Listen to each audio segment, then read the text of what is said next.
If you're not grateful for what you already have, how can you possibly be grateful for having even more of it?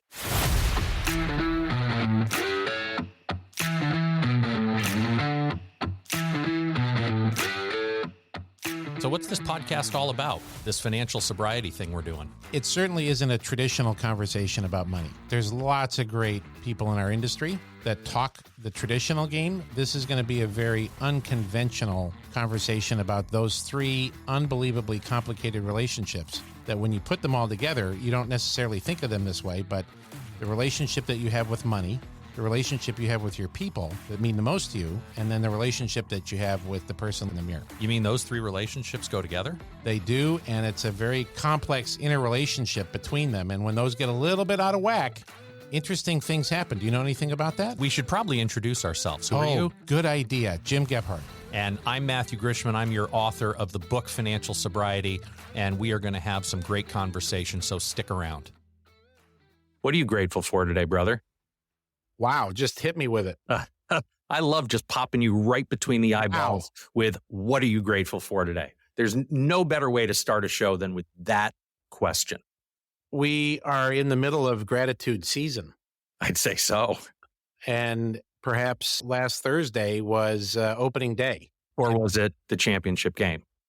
I'd like to think it's not the championship game. I'd like to think it's opening day. I love that. That's beautiful. From the standpoint of the reminder of the significance and the importance, the power, the impact, all of those lovely adjectives in terms of what gratitude does for us individually, collectively. And I'm hoping with our little our rant today that we can have it carry on. We can have it be that ripple effect. Yeah. That as beautiful as it was around our Thanksgiving table to share gratitude, talk about what we were grateful for, those that were present, those that were not present at the table, to be able to then carry that forward and to just make it part of the daily exercise, right? Just make it part of my habits. We've been talking about this for a while where, here we are starting each episode with a little bit of gratitude for the purposes of flushing the decks, for you and I together to get really, really present and in the flow of what we want to address today. It was, I think, the last recording session or the one before where you and I kind of looked at each other and said, why haven't we made gratitude an entire episode yet? Here we are. If the best time to plant a tree was 20 years ago, the next best time is today, which is wonderful. So what am I grateful for? Yeah, please answer that question and let's get into it. What are we grateful for and why? I had a very meaningful Thanksgiving. It was with our family all together, and I mean that in the sense of our 4 kids.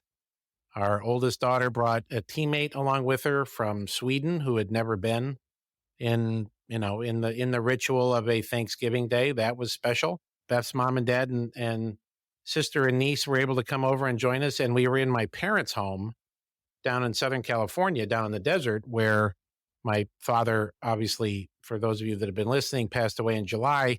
My mom is not in good health and can no longer travel, but the meaning of being in their home with the million memories that my kids have over their entire lifetimes. We've been going there for 25 years and have spent many Thanksgivings at that table.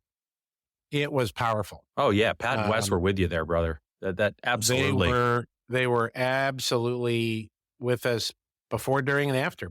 You can't hang out there and not see them and have flashbacks of various fun memories. So it was just as I talk about it, I can feel that biochemical cascade, that kind of warm, milk and cookies kind of feeling that calms me down on the inside. This has been perhaps the most stressful year of my life. Yeah. And to soak in those kind of moments like Saturday, where it was just the 6 of us hanging out. And as I mentioned to you in a text, I know those are fleeting moments because our family's growing and it could be the last. It could be the last time. It could be the last time for a long time.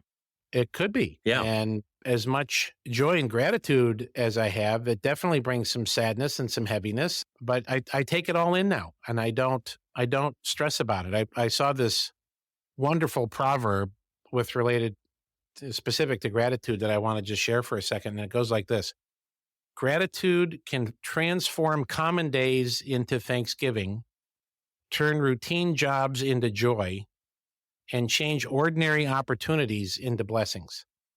I'll say it again. Gratitude can transform common days into Thanksgiving, turn routine jobs into joy, and change ordinary opportunities into blessings. As I think about that and have had a little time to chew on it, how beautiful would it be? How powerful would it be? How incredible would it be if everybody brought the presence of Thanksgiving Day into their daily life? Oh, What would that world be like? I'm trying to take the feeling that's been created by you asking that question, the vision, and I'm trying really hard to put it into words. And I just think it would be something really profound. It would be It would be. game changing for the 8 billion souls who live on this planet. If everybody took Thanksgiving and brought it into their Monday, their Tuesday, their Wednesday, their Thursday, their Friday, their Saturday, their Sunday, every day, every week. Yeah.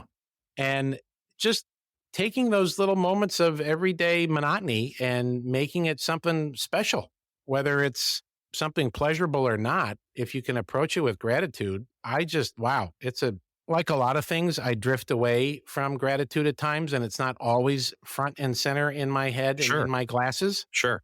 But holy smokes, Batman, when I refocus on it, what it does for me is just incredible. Absolutely. And I want to kind of pick apart a big part of what you just said here. When you refocus on it, what I want to pick apart and what I want to ask you and what I want to get into a little bit more is something that Ace kind of threw at us. Our wonderful producer who's here with us today. You all know him as Ace. Jeff, I'm really grateful for when he asked us this question. Did you gratitude today? He turned the word that's normally associated as a noun, as like this feeling that I have, this feeling of gratitude, and he turned it into an action word. And that just really struck me because I think intuitively you and I have always understood that gratitude comes, the feeling of gratitude comes because of an action that's taken, whether it's words that are spoken or whether it's a physical action that's taken. And you and I both have slipped from feeling grateful and feeling gratitude, especially when it comes to some of the harder things that have happened this year. So how might one who's listening in on our conversation today, who after a wonderful Thanksgiving is waking up on a Monday morning, going to a job perhaps they don't love with all their heart, right? They're not only going to the job, but realizing that the next big holiday is right around the corner and what that bill is going to look like potentially. There's all this weight and maybe some anger, some resentment even starting to creep in on a Monday morning. I don't want to feel grateful. I don't feel grateful. Well, hey, how does one potentially take action? And like Jeff said, did you gratitude today? What did that look like when you're standing in the house repairing carpets? Yeah. This is all lovely, but lest we not have you share your gratitude there, dear sir. I was trying to get away from that. I wanted to put on you today. I can totally tell. Captain Distraction. Well, one of the things that I'm going to say I'm grateful for is the sunshine we have in California right now. I'm going to start with a real simple thing I'm grateful for, because when you and I had a little Zoom meeting earlier today, I was getting very irritated and pissed off at the angle of my shades in the office and how sun was blasting in on my face. And it was being it was irritating me and it was distracting me from the conversation. It quickly took me down this hole of building a resentment towards sunshine. And I had to come on, stop. Right? Says the upstate New York. Do you want to go back to upstate New York? No, that's the point. Any human being can so quickly get taken out of a space of gratitude and get irritable about something. So I'm expressing gratitude for sunshine. I am so grateful for sunshine. I am so grateful for the beautiful 70-degree day we had at my house on Thanksgiving Day, where my in-laws came to visit with us. I'm so grateful we had my son Miles home with us. And I'm really, really grateful that Lucas, my younger son, had his own Thanksgiving table and his own people that he got to spend time with, because this is the first Thanksgiving in 19 years without my son. And I could really go down a worry hole, a rabbit hole. I could really go down a not so grateful hole by the fact that he wasn't there. Right. I can hear it just in the way you phrased it. Yeah. Without my son. Without my son. Right. He was just in a different place physically. Yes. He was just in a different place physically. And what's been so beautiful is the time we've been spending at 6 o'clock in the morning together, and how incredibly grateful I am for that, how we spend time texting with each other as he's walking to catch the bus to go up to Mammoth Mountain to work as the sun rises. I'm so grateful we get to share sunrises together because we've never done that in person. Yeah. I am so grateful for that today. Sunrise with my son. Well, then I'm glad I asked the question. I'm glad you did too. So how do we do that? How do we go from feeling scarcity, feeling lack of, feeling this is happening to me? And how do we use gratitude to get out of that space? First of all, why do we want to use gratitude to get out of that space? Why don't we? I mean, I got to say, sometimes I like being in that space. Sometimes I like being in that little scarcity, pissed off, you did this to me space. I like it. It feels good. And I don't think there's anything wrong with it. I think it's more from the standpoint of staying there. Right. Tell me more. If it's transitory, if you go down into that state, like inflation, like inflation, exactly. As long as you don't stay there, right? And let's face it, with the challenges that you and I have had both personally and professionally in 2022, there's been plenty of opportunity to go down the rabbit hole and stay there and to get into that aggravated space. I've done it. I've done it many, many times. Mm-hmm. I've been more irritable in 2022 than probably most of my life collectively. It's easy to do against the backdrop of everything, A, that's going on in the world, B, that's going on in our business environment in terms of the challenges in the stock market, the bond market, inflation, the economy, as well as the backdrop of some of the things in our personal lives that have been very challenging. Mm-hmm. Now, the quickest way out of the abyss is gratitude. Steve Harvey, the comedian / TV host / advocate / just extraordinary human being, he's quite the motivational speaker. I was listening to his spiel on gratitude this morning. Ha! Pretty interesting you brought him up. We didn't talk about this ahead of time. We never do. Never do.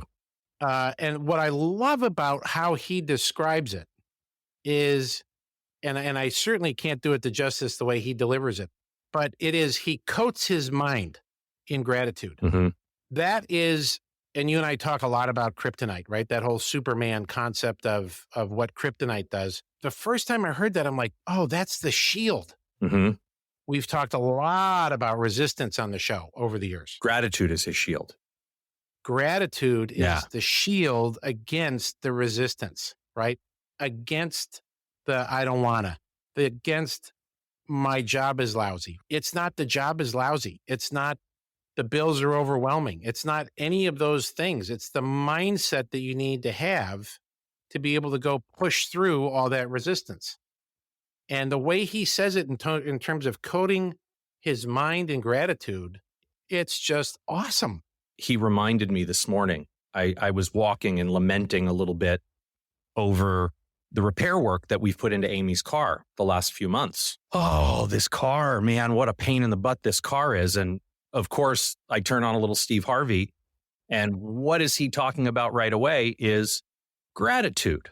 And he's talking about how being grateful for what we have is what allows us to potentially have more in life. It's okay to ask for things, to want for things, to want for our children to be healthy, to want for us to be healthy, to want for more money, to want for more success, more clients, more fill in the blank. Health. It's okay to want for these things. We have to first ask for them. We have to do the work for them. But we have to be grateful for what we have in order to be able to get them. And the example he used was beautiful. It's like, think about it in your own life. If you have 2 children, right, and you've given them everything that they have, and, you know, maybe you're not the wealthiest people in the world, and what you've given your children is modest means, and maybe they drive a crappy, beat-up old junker, but they have a car. And imagine if one of your children is constantly complaining about the stuff that you're giving them as a parent, the food you give them, the time you give them, the clothing you give them, the opportunity to go to school. And all they do is complain about how crappy it is or how it's not enough. And then you have another child who's always thanking you for it, always grateful for it. No matter how crappy the car is, no matter if it's hand-me-down clothes from the other sibling, they're always grateful. Now imagine you come into more money one day and you've got enough to help one of your children. Which one are you going to help? The one that's constantly bitching that they don't have, or the one who always expresses gratitude? And Steve's whole point of sharing that was that's how the universe works. That's exactly how the universe works. If you're not grateful for what you already have, how can you possibly be grateful for having even more of it? Yeah, having more. And the universe works in ways that instead of me sitting there bitching about how my car is like a money pit, be grateful for the fact that the universe has given you this car, which allows your wife to drive from point A to point B so that you don't have to come home from work, take her to work, go back to work, and be that one car family that always has to struggle with getting everyone from point A to point B. Be grateful that you have that second car. And I might add to that, grateful to have the money to repair it. Yes, I used to. We've recently put 3 sets of tires on 3 of our 4 cars, all of which we kind of knew was coming and had the emergency savings for it. But it was kind of like each one was it's now. Mm-hmm. It's not in 5,000 miles. It's not in 10,000 miles. It's now. Okay, boom. And I kept just refocusing on how grateful I am that we have people that we trust that can tell us this stuff. It's not my expertise to be able to know exactly when I need new tires. I rely on people for that. But I felt eternally grateful that we had the money to be able to just do it because I don't have to go back, that many years to remember times when I didn't. Yeah. And it had to go on during the holidays. Oh. When everything else went on the credit card. So the kids got tires for Christmas that year. Oh, that was stressful. And I Sure. know right now there's 88 people listening to what I just said going, holy shit. And that's okay, guys. It's totally okay because I've been there. And if I can dig my way out and Beavis can dig his way out, you can dig your way out. Well, thank God we've put together 86 episodes to help people go from where they are to where they want to be, which is sitting here at the table with you and me, talking about how gratitude was probably the number one tool that helped us get out of that hole. Oh, because it was the mindset piece, right? It's the mindset piece. It's the mindset. And as I have used the last month or so, I've traveled a lot. I've been with family through most of it. Most of it has been family oriented, not business oriented. It's given me some much needed time to just be away and think. And as you and I have said many times, I don't know what the heck happens when I'm on an aeroplane, but when I get up into 8,000 feet. Yeah, you're out of the noise. Something happens for me. Yeah, you're out of the noise on the ground for sure. Gratitude is absolutely a mindset. It is absolutely a set, lens in the glasses by which to view things and to get back into focus on.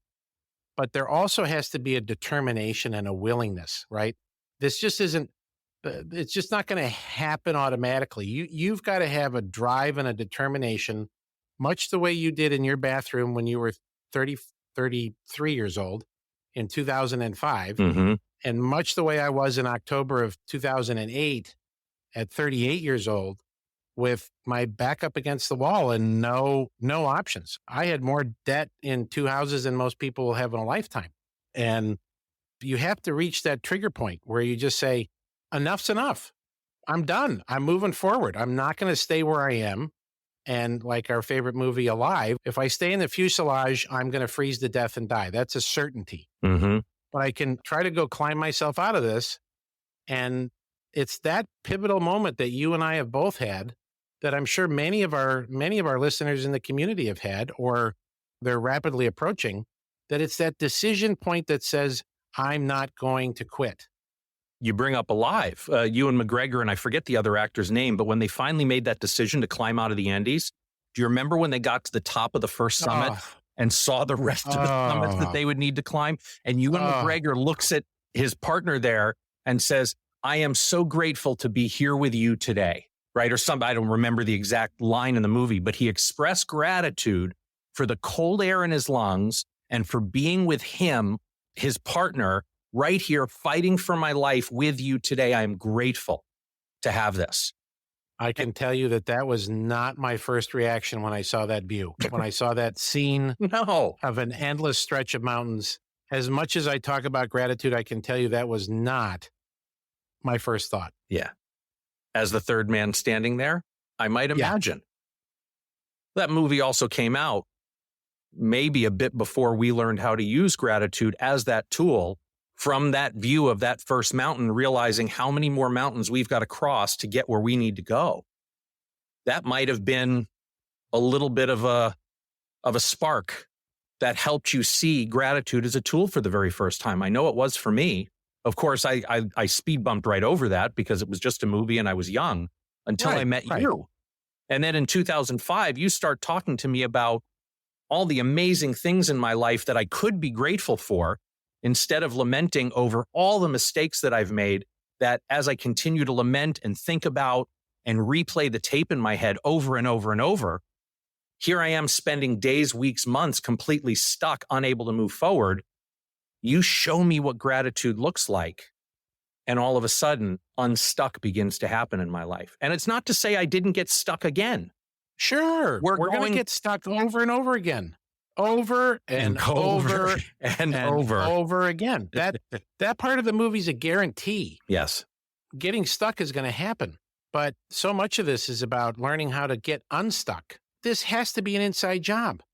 You can't rely on somebody else for this. You can't rely on your spouse or your partner or your kid or your parent or your boss or your coworker to help pull you out of this. This is an inside job that you've got to do it. You've got to pull yourself out of whatever the rabbit hole you find yourself going down. Yep. And this is the singular best suggestion I could ever make to somebody on how to unlock it and get moving again. Let's show everybody how to do it. Let's talk about this for a minute. And I'm going to pose this question to you to kind of kick this part of it off. Is the gratitude that you expressed on Thursday of last week what you need for today to feel grateful? Is the gratitude you expressed yesterday going to help you get unstuck today? It is for me in the sense that it's the reminder, right? What is? I mean, let's face it. We move at Mach 5 today. Mm-hmm. We move at a pace in our modern society that is, frankly, if I'm going to just put all the guns on the table, it is way too bleeping fast for me. When I focus on gratitude, it's an opportunity for me to slow things down, right? I've been away for the better part of 10 days. I'm coming into a full week, 100 miles an hour. It's very easy to snap back into that.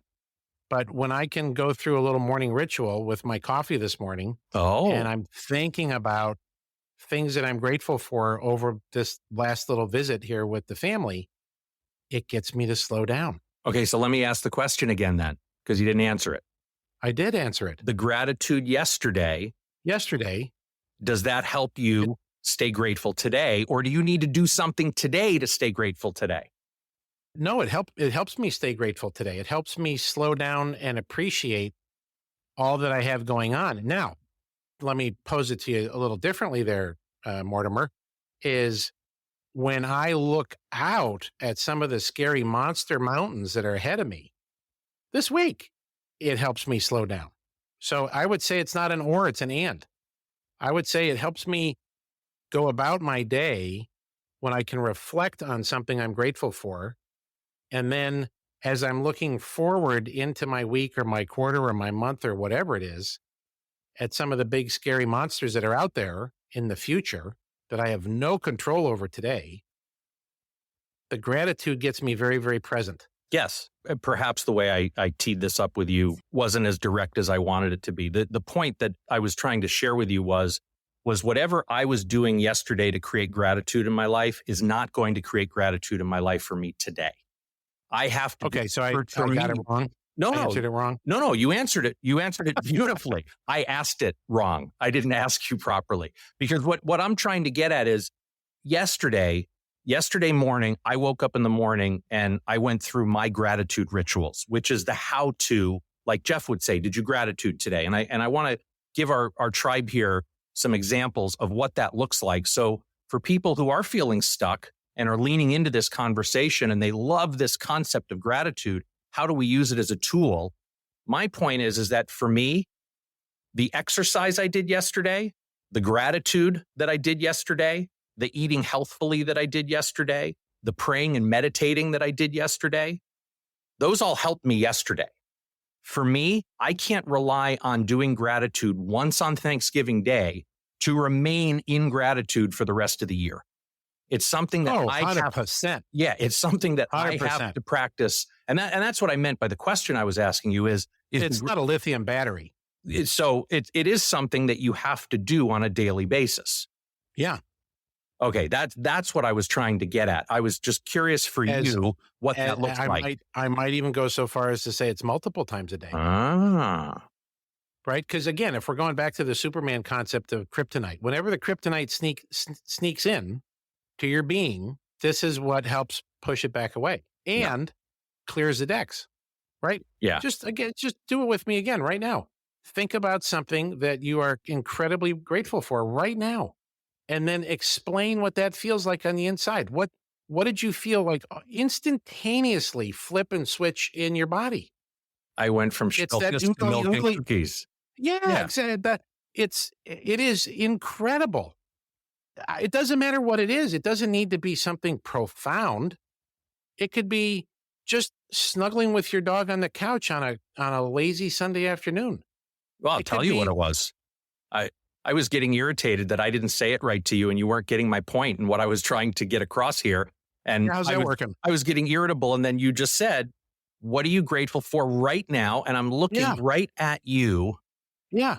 And you are what I'm grateful for right now. And all of that Schilkus that I had 2 minutes ago, blah, blah, blah, blah, it just exactly it melted away. It went away. That is the beauty of demonstrating this, is because it happens all the time. It took us 12 hours to drive home yesterday. Wow. It's normally a 7-hour drive. I've been doing it literally for 25 years. So I know this drive. I can name most of the gas stations, restaurants, whether they be fast food, snack stops, you name it, between here and the Washington Street exit on I-10 in Southern California. And I could have been the biggest grumpalumpigus on that drive home. But no, we stayed grateful. And so much of it was because of the day before. What is this show about? It's about being intentional. We say it's about being intentional with your money, but it's about living intentionally. Mm-hmm. And we made an intentional decision to spend Saturday, ordinarily, rolling back the playbook, that's the day we would drive home. Yeah, I was surprised you guys stayed an extra day. A little easier drive home. It's still a long drive and a tedious day, but it's not nearly like Sunday. And then you have Sunday to repair. But we said no. We'd rather be together as a nuclear family, right? The 6 of us. We hung out as a family. And that investment, right? Let's put it back in money terms. We made an investment to be together on a Saturday. The cost of that investment was a hellacious drive the next day. I wouldn't change it for the world. I had a smile on my face the whole time. It was literally stop and go for 500 miles. I mean, it was horrendous. I could found see some you. great, some great podcasts. It was such a great example of how easily all of us in the car could have been ogres. All 4 of us. Our boys haven't been feeling well. They got a chest cold, a head cold. They were already a little bit ornery. But when they got out, I couldn't believe this. When they got out of the car, when we got home at 10 p.m., mm-hmm. They went, thanks, Mom and Dad. That was fun. Wow. Both of them. That's awesome. Both of them. So I don't want to over trivialize the importance of gratitude. So what did you teach me? What can our tribe take away if they want to start building gratitude into their daily routine? Not annual, not a Thanksgiving only tradition, but something that happens every single day. What are some of your favorites? So I got a few that just jumped to mind. Let's take one out of your playbook and borrow some of your partner's worst lipstick and write it on the bathroom mirror. Mm-hmm. Did I gratitude today? Mm-hmm. Or you taught me using my cell phone and all the alarm capabilities on the cell phone so that whatever works for you, every hour, every 2 hours, every 6 hours, just set a little alarm reminder for gratitude, right? You can label it on your phone. What do you do every night at the dinner table with your family? It's not every night, but we certainly quite often will say, tell us something that you're grateful for today. Tell us something that made you feel good today. So that was the first one you ever taught me. And that's something we don't sit down at the dinner table every night as a family. No. But when we do, that happens every single time. Yeah. Powerful. And it's powerful. I mean, I really enjoy my morning routine, getting up a little bit earlier, hopefully, than the rest of the family. And if I've done my stretches, sometimes I'll do it while I'm stretching. I'll think of what I'm grateful for. Sometimes it's with my cup of coffee. If I have a quiet moment just to think about something I'm grateful for. And again, these don't have to be super profound. I mean, there are some days where it's like, damn, that's a good cup of coffee. I am so grateful for that we have our favorite coffee within, a 1 mile radius of our house. Getting out of the car at the office today, it was like an absolute scene out of a movie with the fall foliage and the various leaf colors and the blue sky and the sunshine coming through the trees and all the leaves kind of falling off. I was like, that is spectacular. I am so grateful to live here. You're able to do that, brother, because you've had a lot of practice. A lot of practice. You've had a lot of practice. How many times on this show have we said you don't have to get the anchor in the boat all the way? You just have to get the anchor half an inch off the bottom of the lake. Yep. Right? So do it at the dinner table tonight. And if you're having dinner by yourself, just say it out loud to yourself. What are you grateful for today? What are you grateful for today? All it is about getting started. And then guess what? Our analogies, our audience is probably tired of them. Why is it playing on autopilot? Because 99% of the time it's off course. Bingo. The autopilot brings it back on course. Constantly making these little micro readjustments. Mm-hmm. So you're going to get grumpy again about something else. I'm going to get grumpy again about something else, probably in the next 2 hours. And if I can just have a little reminder of, oh, wow, I am so grateful I had that call with my sister today. And it just snaps you out of it. As we're in one of the busiest, most stressful times of the year. Yeah. Those are all the best little tips and tricks that I can give you. Whatever works for you. That's because this is all such a personal thing. You can't help me gratitude today. You can by prompting the question. Sure. But when I have my crabby moment, I've got to be the one to remember to use gratitude to help me out of it. The only way I was able to get to a point where I could remember how to use gratitude in those crabby moments was by practicing it, by having accountability for it. I have this group every morning by 6 o'clock in the morning, group of 12 guys on a text chain that exists for one purpose and one purpose only. And that's to hold each other accountable to starting our day with gratitude. Beautiful. Everybody is responsible for sharing their gratitude in that moment in the morning. And for most of us, it's very, very simple. By doing that every day for a period of time, I'm getting a lot better at those moments of getting out of my car and the chaos that's my world, being able to look around me and go, oh yeah, gratitude. Look at how beautiful it is. I'm so grateful for how beautiful it is. But I had to have that kind of practice first to be able to get there for me. That's how it started for me. That's beautiful. I hope that our tribe can take some of these tools, some of these action items of how to implement gratitude in their day to get that anchor 1 inch off the floor. Get in motion, get unstuck, and let's get through this holiday season with a heart of gratitude each and every day so that it's not a once a year thing, but it becomes a daily practice. And if we all as a tribe commit to this daily practice of gratitude, what kind of ripple effect might that have in our families, in our communities, the 8 billion people that we call neighbors around the world? Did you gratitude today? I did. Did you? And with that, that's a wrap. If you like what you heard, leave us a review and be sure to subscribe. And check out our website, yourfinancialsobriety.com. Thanks again for listening today. Here to help you find more clarity, confidence, and capability along your journey into financial sobriety. I'm Matthew Grishman. And I'm Jim Gebhardt.